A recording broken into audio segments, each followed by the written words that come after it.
اعوذ باللہ من الشیطان الرجیم، بسم اللہ الرحمن الرحیم۔ جناب زینب سلام اللہ علیہا کی ولادت پر جناب زینب کا نام کس نے تجویز کیا؟ کیا جناب زہرا نے نام رکھا؟ کیا جناب علی نے رکھا؟ کیا جناب رسول خدا نے رکھا؟ جب جناب زینب سلام اللہ علیہا کی ولادت ہوئی تو جناب زہرا نے جناب علی کو بلایا اور کہا کہ ہمارے گھر میں ایک نوزائیدہ خوبصورت بچی کی آمد ہوئی ہے، آپ اس کا نام تجویز کریں۔ تو جناب علی نے کہا کہ جناب زینب کا نام، جناب عالیہ کا نام جناب پیغمبر رکھیں گے۔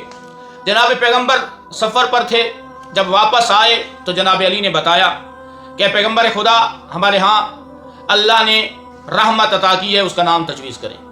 تو جناب پیغمبر نے کہا کہ نہیں، اس بیٹی کا نام خدا خود رکھیں گے۔ کچھ دیر گزری، جبرائیل آئے اور پیغام لے کر آئے، جناب پیغمبر، اللہ چاہتا ہے جو علی کے گھر میں بیٹی پیدا ہو جائے اس کا نام زینب تجویز کیا جائے۔ دین کو زینت بخشنے والی زینب، یہ وہ زینب ہے جب کربلا میں عاشورہ کے دن امام حسین علیہ السلام شہید ہو گئے۔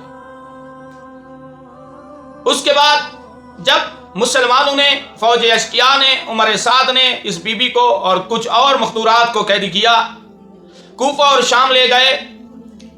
ہر چوک، ہر موڑ پر جناب زینب سلام اللہ علیہ نے دین کی تبلیغ کی، اپنا تعارف کرایا، اپنی جد کا تعارف کرایا، اللہ کی شریعت بتائی، محمد کی شریعت بتائی، خدا کا دین بتایا اور کہا، اے دنیا دار لوگو، دنیا میں بسنے والو، جس جدید کی تم پیروکار ہو وہ دیندار نہیں ہے۔